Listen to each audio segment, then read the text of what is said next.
করছি আপনারা একটু সচেতন হোক, কানে হাত দিয়ে দেখুন। একটা কথা তৃণমূল ছাড়া আমার নামে বলার ওরা আর জায়গা পাচ্ছে না। দুটো কথা বলছে, একটা হচ্ছে আমি নাকি বিজেপির কাছ থেকে টাকা নিয়েছি, একটা অভিযোগ, আর দ্বিতীয় অভিযোগ হচ্ছে এমএলএ কি করেছে উন্নয়ন সেটা বলুক। দুটোর উত্তর আজকে আপনাদেরকে দিয়ে যাই। প্রথম কথা হচ্ছে আমি টাকা নিয়েছি 30-40 কোটি টাকা নাকি বলেছিল, তার জন্য যে বেটা বলেছে তার জবাব আমি দিয়েছি আইনের মাধ্যমে। ওই বেটাকে কোর্টে যেতে হবে, কোর্টকে যে বলতে হবে, কোর্টের মাধ্যমে উত্তর নেবো কবে কোথায় টাকা নিয়েছি সেটা তুমি বলো। ছাড়বো না, আমি ছাড়বো না, উত্তর নেব। তারপরও আমি বলে যাচ্ছি আমি টাকা নিয়েছি আমি জানি না, ওনারা যদি জানতে পেরে যায় নিশ্চিতভাবে বিজেপির সাথে খুব ভালো সম্পর্ক আছে। আমি টাকা নিলাম আমি জানতে পারলাম না, গোপন কথা, আপনি তো জানেন না ভাই, তাহলে ওর সাথে বিজেপির সম্পর্ক আছে? তা নেই আমি বলবো না, নিশ্চিতভাবে আছে ওদের সাথে। তারপরেও বলছি আজকে কাঁটাডাঙ্গা 170 নম্বর বুথে দাঁড়িয়ে আপনাদের আমি বলেছি আমি প্রকাশ্য বিজেপির কাছ থেকে টাকা নেবো, ব্যবস্থা করতে বলুন। গোপনে নেবো না, গোপনে নিয়ে আর নেবও না, নিলে আমি প্রকাশ্যে নেব।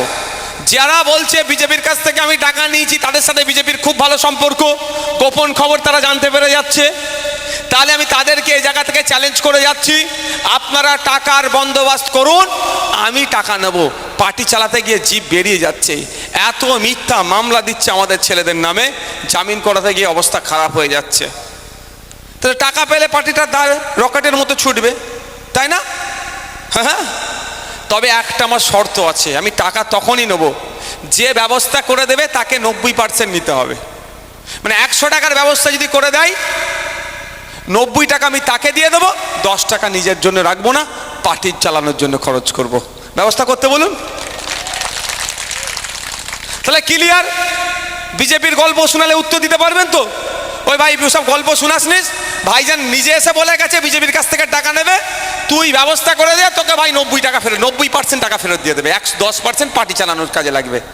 তাহলে বললে উত্তর দেবেন তো ভাই? উত্তর দেবেন তো? নোংরামি বন্ধ করতে হবে। ওরা টাকা দেবে, ওরা টাকার জন্য ছত্তিশগড়ে আদিবাসীদেরকে জঙ্গল থেকে ধ্বংস করে দিচ্ছে, জঙ্গলকে ছেদন করে আমোদ প্রমোদের জায়গা তৈরি করছে। ওরা টাকার জন্য জঙ্গলের যত পশু পাখি আছে সব ধ্বংস করে দিচ্ছে। ওরা টাকার জন্য কদিন আগে আপনারা দেখেছেন উত্তরপ্রদেশে ইমাম সাহেবের স্ত্রী 2টো বাচ্চাকে শহীদ করে দিল। ওরা টাকার জন্য দলিতের উপরে আক্রমণ করছে, ওরা টাকার জন্য আদিবাসীর উপরে আক্রমণ করছে। ওরা আবার আপনাকে আমাকে টাকা দেবে? টাকার জন্য এত হিংসা করছে। আচ্ছা, আপনারা যারা উপস্থিত আছেন একটা কথা বলেন তো, আপনাকে যদি বিজেপি টাকা দেয় বিজেপিকে আপনি ভোট দেবেন? এই বলুন, জোরে বলুন, ভোট দেবেন? ভোট দেবেন? আমাকে যদি টাকা দিয়ে এত অবধি ভর্তি করে দেয় আমি তাও ভোট দেবো না। কারণ কি?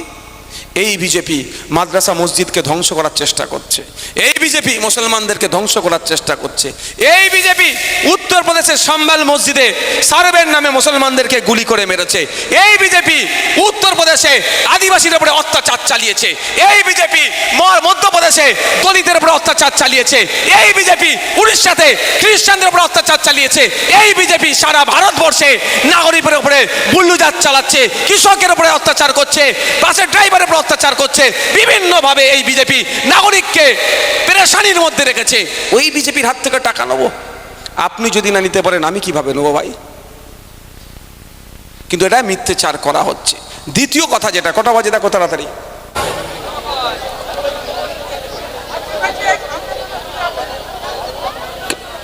কাঁটাডাঙ্গার মানুষ অবগত আছে, ভাঙড়ের মানুষ অবগত আছে যে আমি বিভিন্ন সময়ে বিভিন্ন পঞ্চায়েতের বিভিন্ন এলাকাতে গিয়ে সাধারণ মানুষের সাথে যোগাযোগ করি, কথা বলি, তাদের মতামত, তাদের অভাব অভিযোগগুলো আমি শুনি। এখন কাঁটাডাঙ্গা ভোগালী 2 নম্বর অঞ্চলের অন্তর্গত 170 নম্বর বুথে উপস্থিত হয়েছি। উপস্থিত হয়ে আজকে এখানকার মানুষের সাথে মত বিনিময় করব, সাথে সাথে কি অভাব অভিযোগগুলো আছে সেইগুলো শুনব।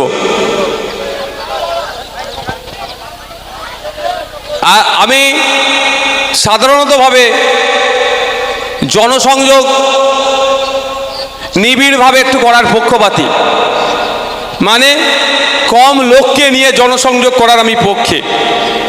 কেন কম লোককে নিয়ে জনসংযোগ করার পক্ষে এটা আপনাদের ভাবতে হবে। কারণ জনসভা করলে লোক দেওয়ার জায়গা, লোক ধরার জায়গা থাকে না, মানে এত লোক হয়ে যায়। সেখানে গিয়ে সাধারণ মানুষ একজন আমার কাছে সহজে এসে পৌঁছাতে পারে না, তার সমস্যা, তার অভাব অভিযোগ আমাকে জানাতে পারে না, ভিড় সব। তারপরে আমাদের নেতারা সবাই আমার কাছে ভালোবাসার মানুষ, সেজন্য আমি নিবিড়ভাবে করি। এই জন্যই, অল্প লোক নিয়ে এই জন্যই করি, সেখানকার মহিলারা, পুরুষেরা, বয়স্করা সহজেই যাতে এসে আমাকে তাদের সমস্যার কথা জানাতে পারে। আমাদের অফিস আছে, এমএলএ কার্যালয় আছে, আপনারা জানেন সেটা মাঝেরাইট গ্রামে শানপুকুর অঞ্চলে। আমি ওখানেও সবসময় বসতে পারি আর আপনাদের বলে দিতে পারি যে আমি অফিসে আছি, চলে আসুন। কিন্তু দুটো শ্রেণীর মানুষ যেতে একটু তাদের কষ্টকর হবে। একটা হচ্ছে বয়স্ক লোকেরা, দ্বিতীয় হচ্ছে আমার মা বোনেরা। এদের যেতে আসতে একটু সমস্যা হবে, সেই জন্য আমি বিভিন্ন সময় বিভিন্ন বুথে ছুটে যাই, তাদের সাথে কথা বলি। আজকে কাটারাঙ্গা বুথে এসেছি, আপনাদের সমস্যার কথা শুনব। আমার তৎক্ষণিক সমাধান করার হলে আমি তৎক্ষণিক সমাধান করব, অন্যথায় কিভাবে গেলে সমাধান হবে সেই বিষয়েও আমি আপনাদেরকে বলে দেব। তো আজকে এসে দেখছি যখন এই ধরনের অ্যারেঞ্জমেন্ট করেছে, এত মানুষের সমাগম হয়েছে, তাহলে আমি আপনাদের কাছে কয়েকটি বিষয়ে আমি চর্চা করতে চাই। আপনারা কি শুনতে চান? যারা শুনতে চান একটু হাত তুলে দেখান তো। আপনারা শুনতে চান? মায়েরা, আপনারা শুনতে চান? ওপরে যারা আছেন, তো বর্তমান বিষয়ে আমাদেরকে একটু সজাগ থাকতে হবে, সজাগ থাকতে হবে। আমাদেরকে একটু চোখ কান খুলে চলতে হবে, কারণ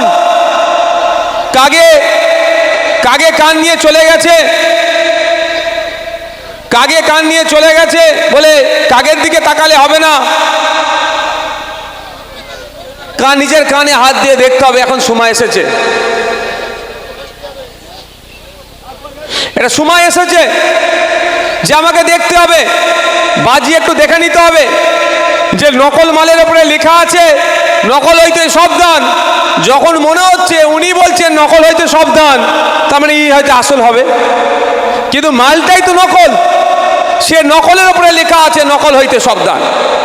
তো যে পশ্চিমবাংলাতে বিজেপি চাষ করালো, যে পশ্চিমবাংলাতে বিজেপিকে ডেকে নিয়ে আসলো, যে পশ্চিমবাংলাতে বিজেপিকে ফ্রন্টে লেখে লড়াই করবার কথা বলেছিল, তাকে সেই নাকি এখন বলছে নাকি বিজেপির বিরুদ্ধে লড়াই করবে।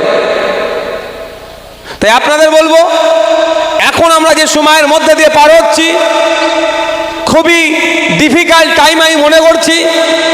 একদিকে বিজেপির সাম্প্রদায়িক শক্তি মাথাচাড়া দিয়েছে, হিন্দু মুসলমান দলিত আদিবাসী খ্রিস্টান যে আমাদের মধ্যে ঐক্য ভ্রাতৃত্ব ছিল সেটাকে নষ্ট করার চেষ্টা করছে।